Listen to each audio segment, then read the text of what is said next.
पंचपरमेष्ठी का स्मरण अभी नवकार मंत्र से किया। पुनः हम मोक्षमा प्रकाशक के आधार से भी करेंगे। पहले अंतिम शासन नायक भगवान महावीर स्वामी का हम स्मरण करते हैं। जिसने बताया जगत को प्रत्येक कण स्वाधीन है, करता नहरता कोई है, अणु अणु स्वयं में लीन है। आत्म बने परमात्मा हो, शांति सारे देश में है, देश ना सर्वोदयी महावीर के संदेश में। मंगलमय मंगल करण वीतराग विज्ञान, नमो ताहि जाते भये अरहंतादि महान।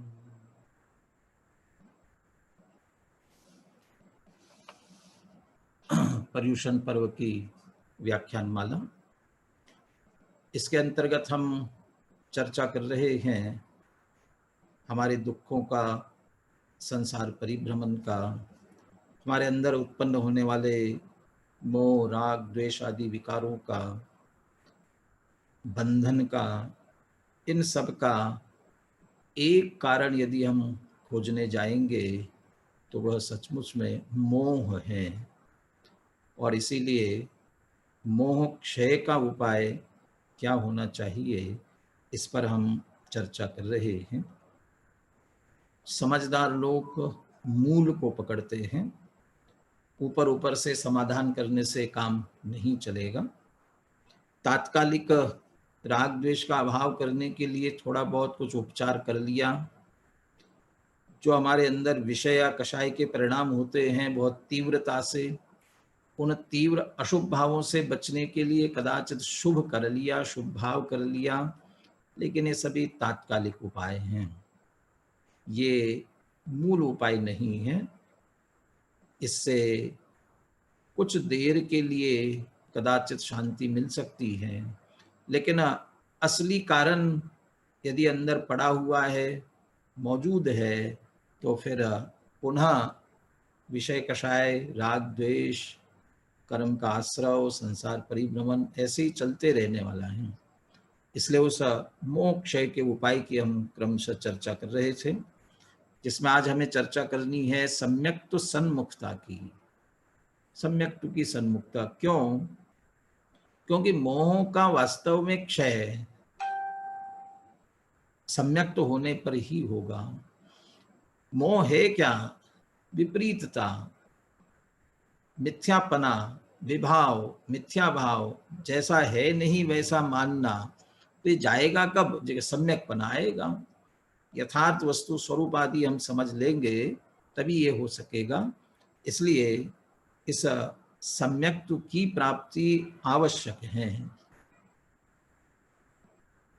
हमारे आचार्य अमृतचंद्र देव पुरुषार्थ सिद्धि उपाय में ये प्रेरणा देते हैं हमको कि प्रथम से प्रथम क्या करना, सबसे पहले क्या करना। मैं सुखी होना चाहता हूँ, अपना कल्याण करना चाहता हूँ, ये संसार परिभ्रमण मुझे सुहाता नहीं है, मैं इससे छूटना चाहता हूँ, क्या करे?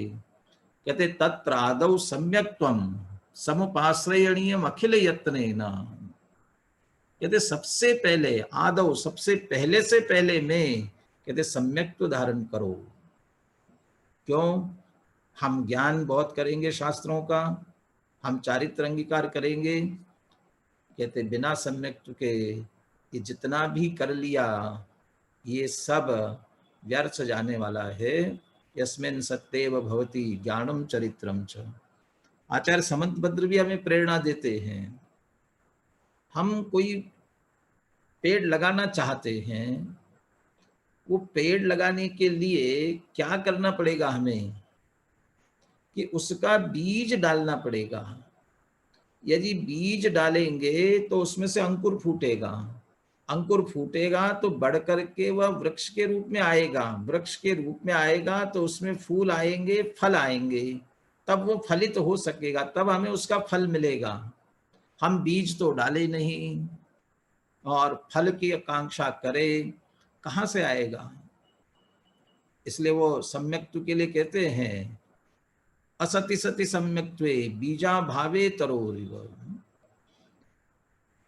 विद्या वृत्तस्य संभूति स्थिति वृद्धि फलोदया। विद्या माने सम्यक ज्ञान, वृत्ति माने सम्यक चारित्र, विद्या वृत्तस्य संभूति, संभूति माने संपन्न होना, उत्पन्न होना, उसकी उत्पत्ति होना, संभूति, वृद्धि स्थिति फलोदया, वो बड़े, स्थिति को धारण करे, रहे और फल का उदय हो, उसमें से फल हमें मिले। ये न सति सति सम्यक्त्वे, सम्यक ज्ञान सम्यक चारित्र, ये सम्यक दर्शन के बिना हो ही नहीं सकते हैं। बीजा भावे तरोरिव, जैसे यदि बीज नहीं हो तो वृक्ष की कल्पना ही नहीं की जा सकती है, ऐसे सम्यक्त्व के बिना आत्महित, आत्म कल्याण, जो हम धर्म की आराधना की बात करते हैं, वह धर्म उसकी शुरुआत ही नहीं होती है। उन सब का प्रारंभ सम्यक्त्व से होता है। इसलिए सम्यक्त्व प्राप्ति, कल कुंदकुंद आचार्य के वचन सुनाए थे मैंने अष्टपाहुड़ के, नानम नरस्य सारो, नानस्य सारो ही सम्मत्तम। ये मनुष्य भाव मिला हुआ है और मनुष्य भाव में हम मननशील है। मननशील अर्थात संगी पंचेंद्री, और जितने संगी मन सहित है उनमें सर्वश्रेष्ठ मनुष्य है। इस मनुष्य भाव का सार क्या? जो हमें ज्ञान प्राप्त हुआ है, और सौभाग्य से हमें जिनेंद्र भगवान की वाणी जिनवाणी सुनने के लिए मिली है, और वो जिनवाणी के माध्यम से जितना ज्ञान हुआ है, अब कहते हैं उस ज्ञान में क्या सार, ज्ञान का क्या उपयोग करे, क्या प्रयोग करे। नानस्य सारो ही सम्मतम, सम्यक निर्णय करे, सम्यक्त्व की तरफ चले। अब किसी भी चीज को, किसी को भी प्राप्त करना हो तो उसके सन्मुख होना जरूरी है। यदि उसकी सन्मुखता नहीं है तो उसकी प्राप्ति भी नहीं हो सकती है। हम जिसके सन्मुख होते हैं उसी की हमें प्राप्ति होती है। हम अभी किसके सन्मुख है? अपने परिणामों को टटोले तो हमें ख्याल में आएगा। हमारी सारी सन्मुखता संसार की है, मोह बढ़ाने वाली है। श्रीमद जी लिखते हैं, आंख खुलते ही, पैर रखते ही पाप है। दुनिया में आपने आंख खोली और कदम रखा, पाप शुरू हो जाता है। अब आंख खुलते कदम रखते यदि पाप है तो फिर बचे कैसे? कैसे बच सकेंगे? इसीलिए कहते हैं कि सावधानी हमारी जरूरी है। यदि हम सावधानी नहीं रखेंगे तो निरंतर पाप की परिणति चल रही है। हम उठते ही क्या स्मरण करते हैं, हमारे चित्त में क्या परिणाम चलता है। यदि सुबह उठते ही देह का चिंतन, कुटुंब परिवार का चिंतन, व्यापार धंधे का चिंतन, हमारे पांच इंद्रिय विषय भोगों का चिंतन, यदि इसी के विचार हमारे मन में आते हैं तो ये तो सारे संसार के बढ़ाने वाले हैं। और ये इन चिंतन की धारा से अंदर हमने विचारधारा बदली नहीं। अनेकों लोग ये कहते हैं पुनः पुनः, आचरण तुम्हारा ठीक नहीं, कल्याण तुम्हारा कैसे हो। अरे तुम्हारा आचरण ठीक नहीं है, तुम्हारा कल्याण कैसे होगा? मैं कहता हूं विचार तुम्हारे ठीक नहीं, आचरण तुम्हारा ठीक कैसे हो। यदि जिस आचरण को विचार का आधार न हो, वो आचरण अधिक काल तक टिक नहीं सकता है। जो आचरण हमारा विचार के आधार से खड़ा हुआ हो, विचार के आधार से आया हुआ, वो स्थायी होता है। इसी विचार के आधार पर है। तो हमारी विचारधारा क्या चल रही है? विचारधारा तो अंदर चल रही है संसार की। इस देह की एकत्व बुद्धि के साथ इस देह को सुखी करने की विचारधारा चल रही है, और वो विचारधारा सुरक्षित रख करके हम मोह को दूर करना चाहते हैं। कैसे दूर होगा? दुख को दूर करना चाहते हैं, आकुलता को दूर करना चाहते हैं, जड़ तो निकाली नहीं है। डॉक्टर सुरेश भाई दिख रहे मुझे, डॉक्टर साहब के पास में कोई दर्दी आया और वो कहे कि डॉक्टर साहब मेरे शरीर पर बहुत ये फोड़े फुंसियाँ बहुत हो रही है, बहुत दिक्कत हो रही है, बहुत सब में खुजलाहट चलती है, बहुत पीड़ा है, बहुत तकलीफ है। अच्छा ठीक है। डॉक्टर साहब ने उसे दवाई लिख करके दी और कहा कि ये सुबह शाम दवाई लेना, ये गोली खाना, सुबह दोपहर शाम 3 टाइम गोली खाना। अब कहता है डॉक्टर साहब आप गोली खाने को कह रहे हो, मैं कह रहा हूँ ये ऊपर दिख रहा है ना, आप तो गोली खाने को देते हो, मुझे पेट में कोई तकलीफ नहीं है, मुझे तकलीफ ये ऊपर ऊपर दिख रहा है, ये तकलीफ है, मुझे मालूम है तकलीफ तुम्हारी कहाँ है, हमको मालूम है, दवाई ले लो। नहीं डॉक्टर साहब ये कैसे जाएगा उससे, उसको समझ में नहीं आती बात। और डॉक्टर साहब भी थोड़े समझदार है ना, वो कहते हैं ये अभी इसको ये दिखता है, ये दिखता है तो ठीक है, ये ट्यूब लगाओ उसके ऊपर से, ये ट्यूब लगा लेना। अब वो जाता है और वो कहता है ये ट्यूब ऊपर लगाने से ठीक हो जाएगा, वो अंदर लेने वाली खाने की दवाई लेता नहीं है और ऊपर ऊपर ट्यूब लगाता रहता 8 दिन बाद वापस आता है, डॉक्टर साहब में ठीक नहीं हुआ, तुमने दवाई ली थी? हाँ ली थी। कैसे ली? ये लगा लिया मैंने, रोज रोज लगाता था। अरे वो खाने वाली गोली ली के, वो तो पेट में, मुझे क्या दिक्कत है, कुछ नहीं है। अरे तुम्हारा रोग कहाँ है वो हमको मालूम है, तुम्हारा पेट खराब है, उसके कारण से तुम्हारी खून में खराबी आई है, उसकी जड़ तो वहां है, अब वो दूर होगी तो ये तो अपने आप धीरे धीरे दूर हो जाएगी, और तुम वो इलाज तो किया नहीं, और ऊपर ऊपर का तात्कालिक थोड़ा आराम देने वाला इलाज कर लिया, उससे कैसे काम चलेगा। ये आकुलता व्याकुलता दुख जितना हमारे अभी जीवन में है, इसकी जड़ कहीं और है। हम तत्काल की आकुलता व्याकुलता को तत्काल किसी इलाज के माध्यम से दूर करना चाहते हैं। खाने की इच्छा हुई खा लिया, पीने की इच्छा हुई पी लिया, हो गया काम, बराबर करते जा रहे हैं। मीठी भूख मीठी प्यास, ये तो खाने पीने की बात है तो अनिवार्य जैसे है। इसके अलावा जिस भोग की इच्छा होती है, उस भोग की इच्छा पूरी करने पर, इच्छा के अनुसार भोग भोग लिया तो सुखी हो जाएंगे ना, कहाँ सुखी हो रहे हैं। सोचा करता हूं भोगों से बुझ जावेगी इच्छा ज्वाला, परिणाम निकलता है लेकिन मानो पावक में घी डाला। पावक में माने अग्नि में घी डालने जैसा है। जो इच्छा हुई उसके अनुसार यदि भोग किया तो वह तो घी में अग्नि डालने जैसा है।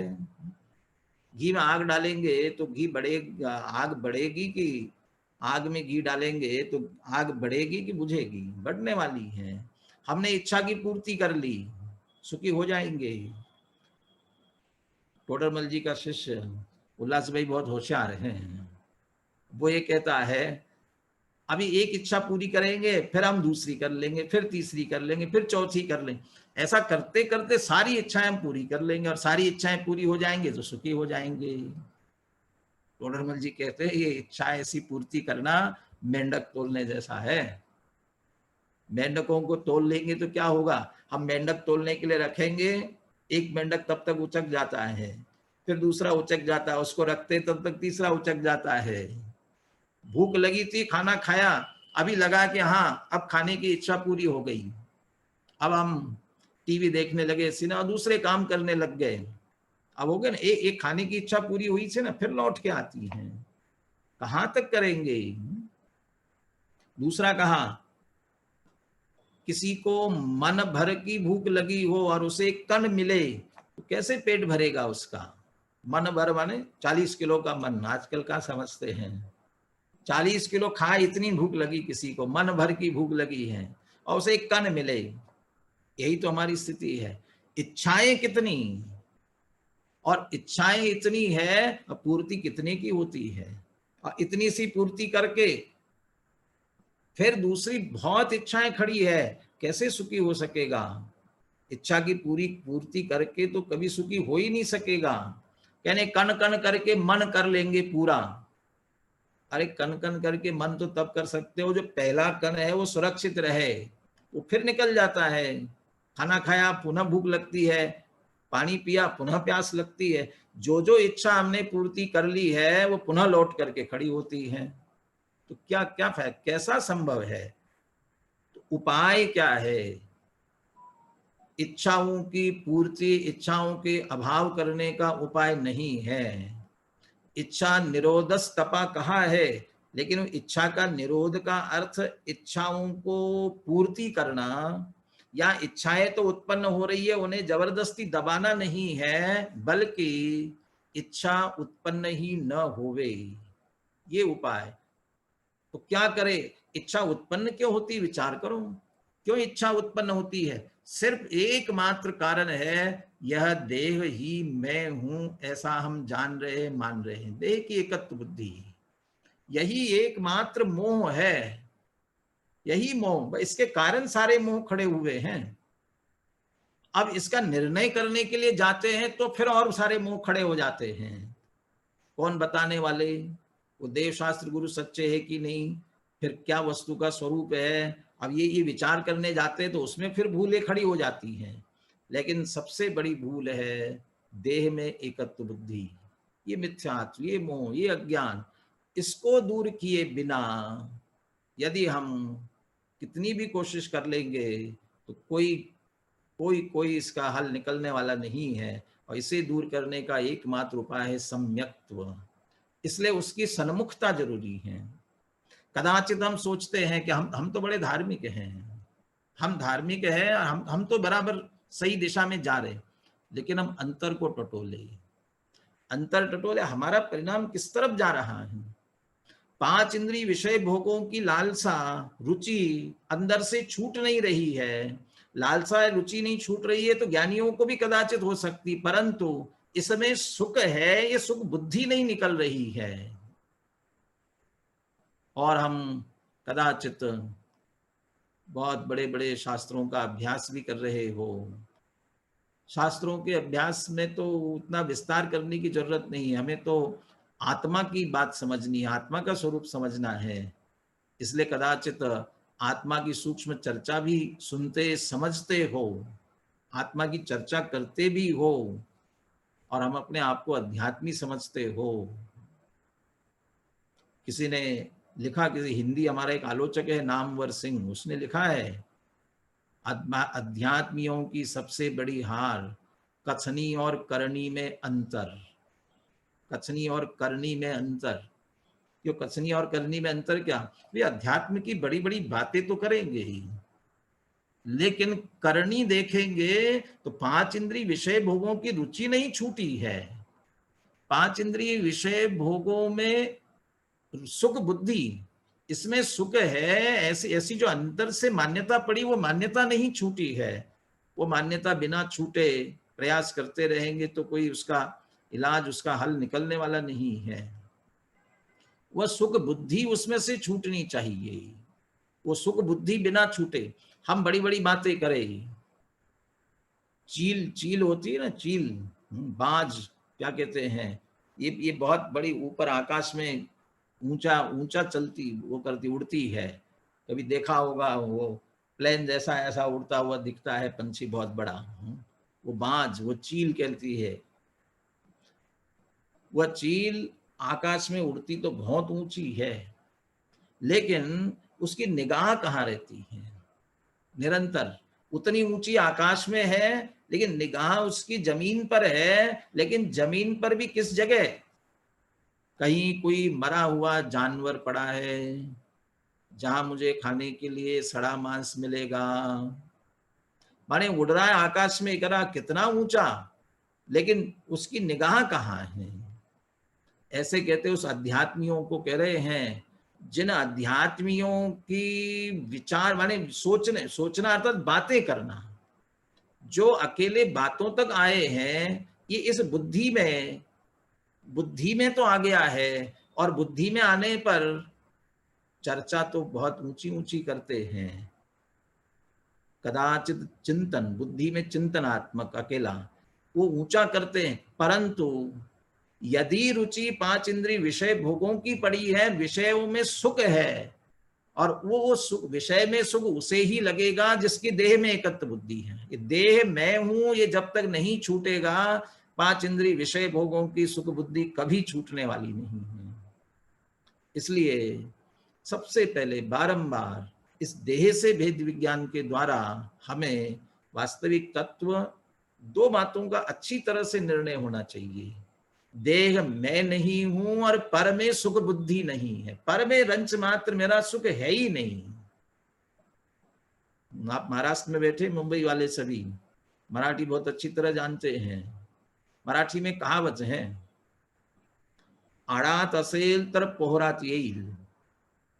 आडात असेल तर पोहरात येईल। आड़ मानी कहलाती कुआ होता है ना, मराठी में कहीं विहीर भी बोलते हैं, वो उसमें हम पहले जमाने में तो कुएं में से पानी निकालते थे, तो पोहरा माने वो बाल्टी। अब वो बाल्टी से हम कुएं में से पानी निकालना चाहते हैं।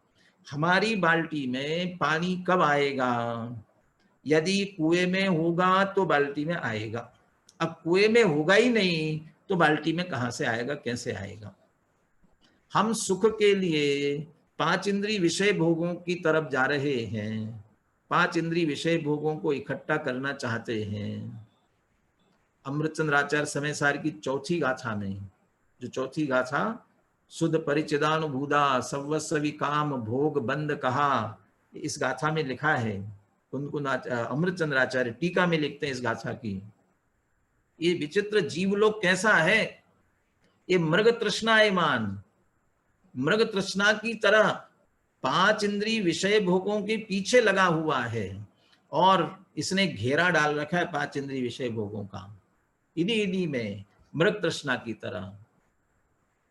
मृग तृष्णा, वह मृग को वो जो चमकती हुई रेत में पानी दिखता है और वहां जाता है तो पानी मिलता नहीं है, ऐसा ही पांच इंद्रिय विषय भोगों में हमें सुख लगता है, और हम जब वहां भोगने जाते हैं और भोग लेते हैं, निराशा हाथ लगती है।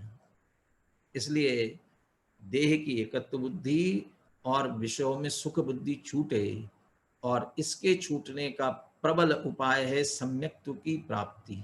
सम्यक्त्व हम चर्चा यहां से कर रहे थे कि वो सम्यक्त्व जिसकी प्राप्ति करना, उसके सन्मुख होना हमें जरूरी है। जब तक उसके सन्मुख नहीं होंगे उसकी प्राप्ति, हमें जहां जाना है, मैं जयपुर बैठा हुआ हूं, मुझे मुंबई आना है, अभी तो नहीं आ सकता हूं, आपके यहाँ भी अभी मनाही होगी, लेकिन मुंबई आना होगा तो मुझे मुंबई की तरफ चलना होगा। यहां से मैं अपना मुख तो करो दिल्ली की तरफ, और चलना चाहूं मुंबई पहुंचना चाहूं, कब तक पहुंचूंगा मुंबई? मेरा मुख तो है दिल्ली की तरफ और मैंने चलना प्रारंभ कर दिया, कब तक मुंबई पहुंचूंगा? अरे मुंबई तो क्या पहुंचेंगे, लेकिन यदि उसमें से एक एक कदम भी आप चलने लगे तो निश्चित रूप से मुंबई से दूर होते जाएंगे। जितना प्रयास आप करेंगे, जितना चलेंगे और जितनी तेजी से चलेंगे, उतनी तेजी से और मुंबई से दूर होते जाएंगे। तो क्या इलाज है?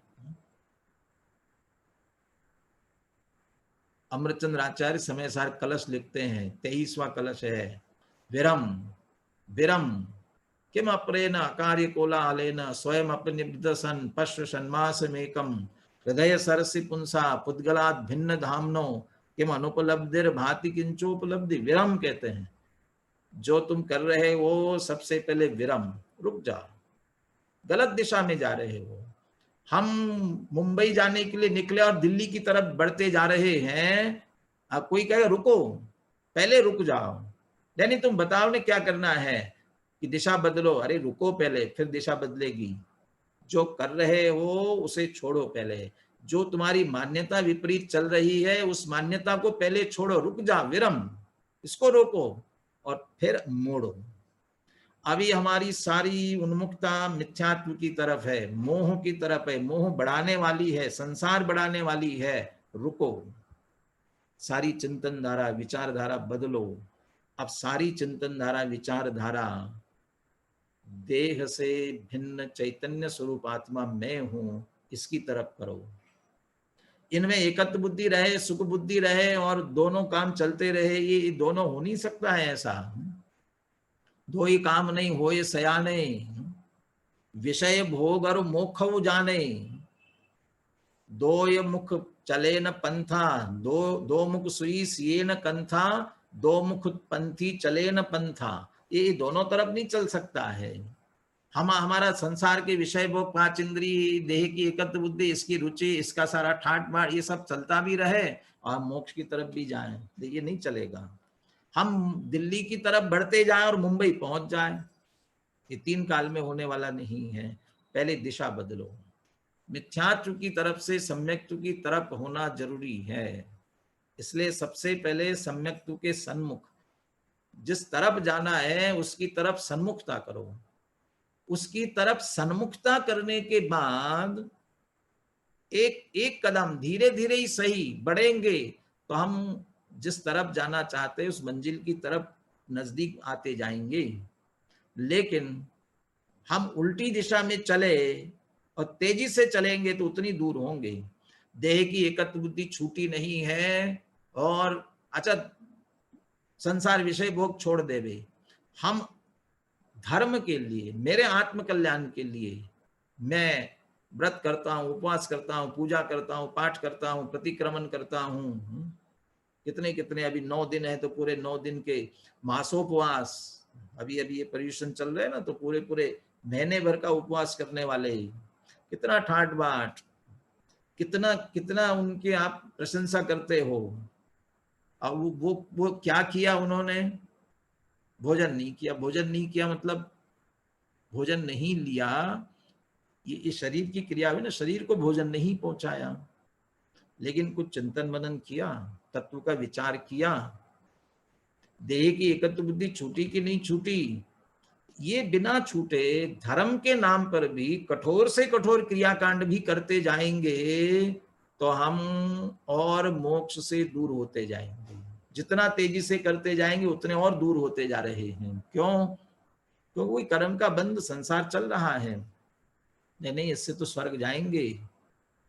यदि स्वर्ग जाएंगे ना, स्वर्गों की आयु सागरोपम है, और स्वर्गों में गए तो सागरोपम, और वहां स्वर्ग से जल्दी से फिर मरण करके आ जाए ये संभव नहीं है, वो आयु पूरी करना पड़ेगी। सागरोपम, हाँ ठीक है ना, वहां से हम मोक्ष मार्ग कर लेंगे, वहां आप चारित्र अंगीकार नहीं कर सकते, संयम अंगीकार नहीं कर सकते हैं, उतना काल और आप और दूर हो गए।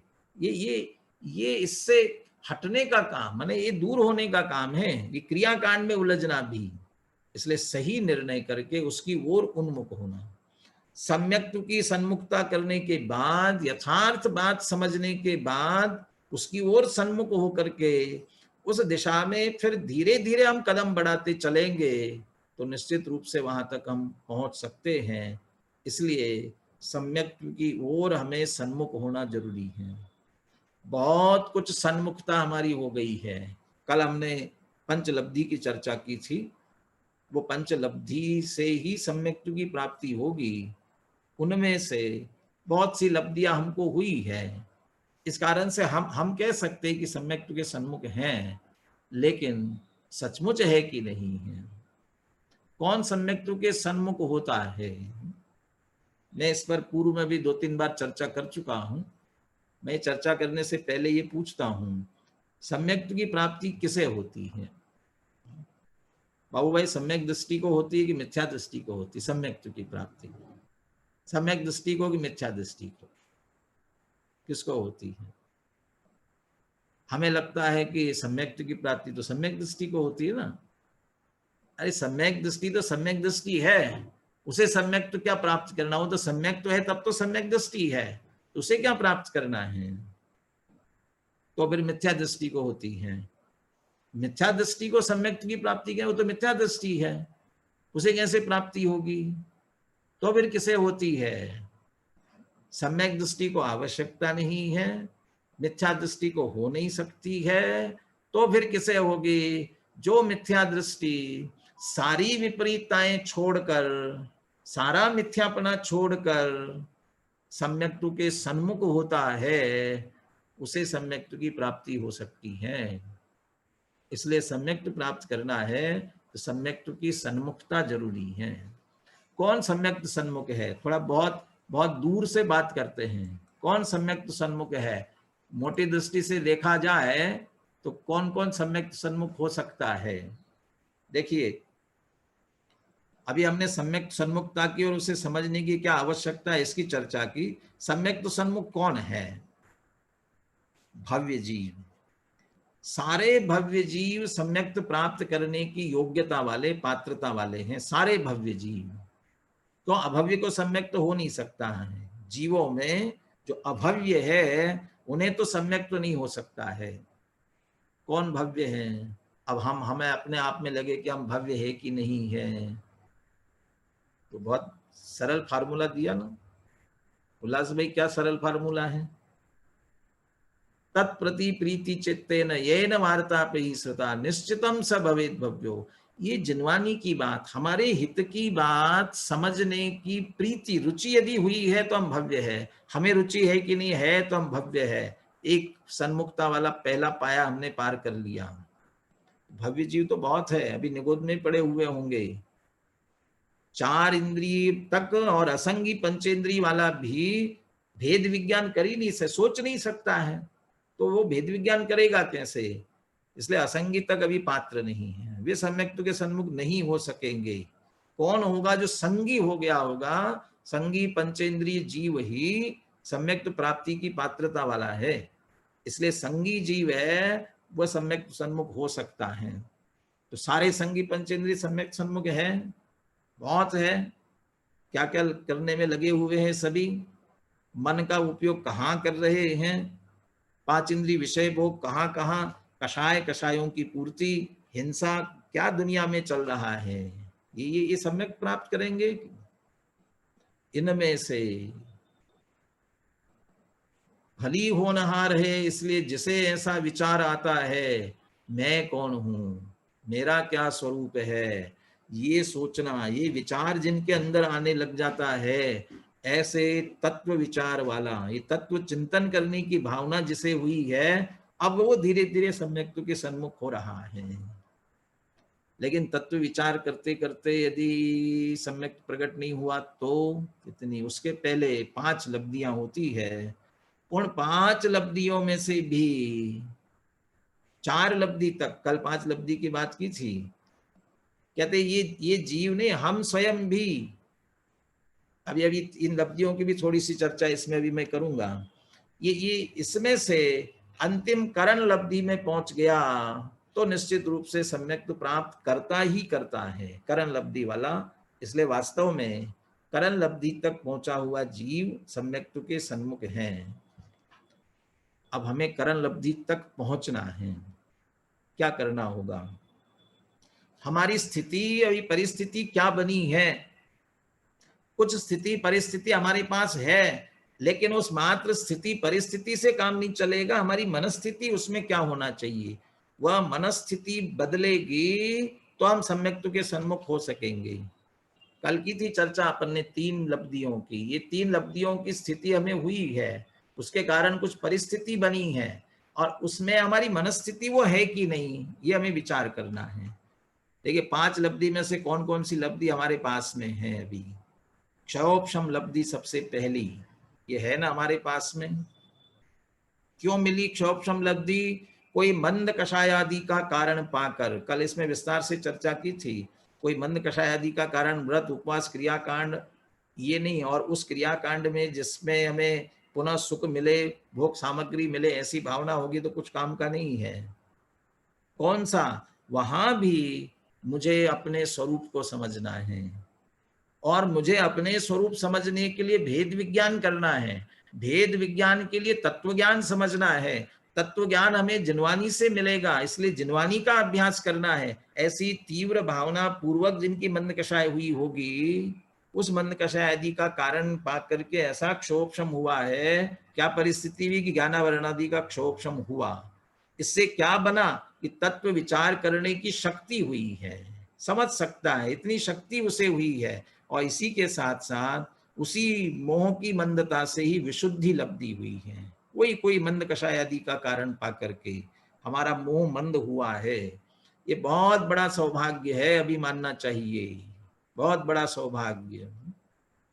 बोधि दुर्लभ भावना, आदरणीय डॉक्टर साहब ने जो 12 भावना लिखी हुई है ना, वो बोधि दुर्लभ भावना में लिखा, नरदेह उत्तम देश पूर्ण आयु शुभ आजीविका दुर्वासना की मंदता सत सज्जनों की संगति परिवार की अनुकूलता है उत्तरोत्तर महादुर्लभ आत्मा की साधना, आत्मा की आराधना।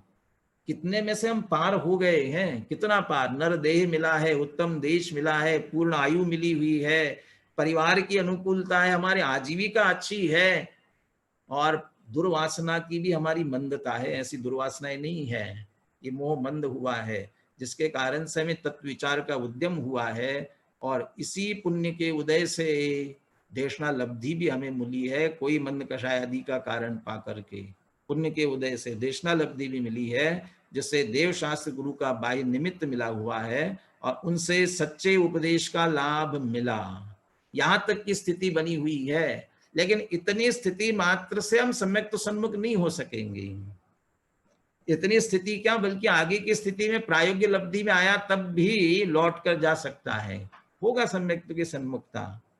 ये होने पर कितनी बातों का हमें निर्णय करना चाहिए और इस निर्णय के साथ हम प्रायोगिक लब्धि में कब पहुंचे।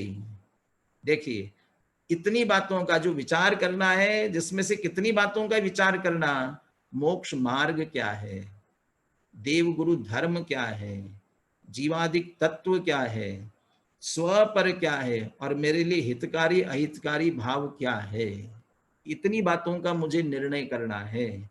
जिसने इन बातों का निर्णय करने का निर्धार किया वह अब सम्यक के सन्मुख है। मुझे सम्मेद शिखर जाना है, अब जो सम्मेद शिखर जाना है तो क्या करना, कि सम्मेद शिखर के लिए ट्रेन से जाना कि प्लेन से जाना, ट्रेन से जाना तो कौन सी ट्रेन कहाँ कहाँ से मिलेगी, प्लेन से जाना तो कौन सी प्लेन से जाना है, कौन से एयरपोर्ट पहुंचेंगे, कहाँ पहुंचेंगे, वहां से कैसे जाएंगे, ये सब निर्णय करेंगे ना। अब मुझे सम्यक प्राप्त करना है, इन बातों का निर्णय करना होगा तो सम्यक तो होगा। इनमें से किसी में भी भूल रही तो हमारा जो अनादि का मिथ्यात्व मोह चल रहा है वही मोह ही पुष्ट होगा। इसलिए इतनी बातों का निर्णय करना हमें जरूरी है। ये विषय है। अब इस विषय का निर्णय करने के लिए हमारी भावभूमि कैसी होना चाहिए, भावभूमि कैसी होना चाहिए। बहुत मार्मिक शब्दों में टोडरमल जी ने सारी बातें लिखी, कल भी थोड़ी चर्चा की थी। ये यही, इससे ही सम्यक की सन्मुखता, सन्मुखता से ही प्राप्ति होती है ऐसा नहीं है, सन्मुख होकर चलना पड़ेगा। और क्या चलते चलते कहाँ पहुंचना है उसकी चर्चा कल करेंगे। आज क्या अंदर की चित्त भूमि, भाव भूमि, भाव, बरसात के दिन आ रहे हैं ना, इन दिनों में बीज बोएंगे तो बहुत अच्छी फसल आती है। कोई भी बीज, किसी भी फल का भी पेड़ लगाएंगे तो आएगा, क्यों कि भूमि अभी अच्छी हुई है।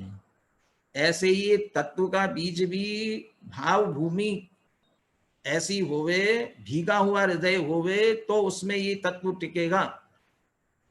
पात्र बिना वस्तु न रहे, पात्रे आत्मिक ज्ञान, पात्र थवा माटे सेवो, वहां तो श्रीमद जी ने ब्रह्मचर्य की बात की, सेवो ब्रह्मचर्य मतिमान।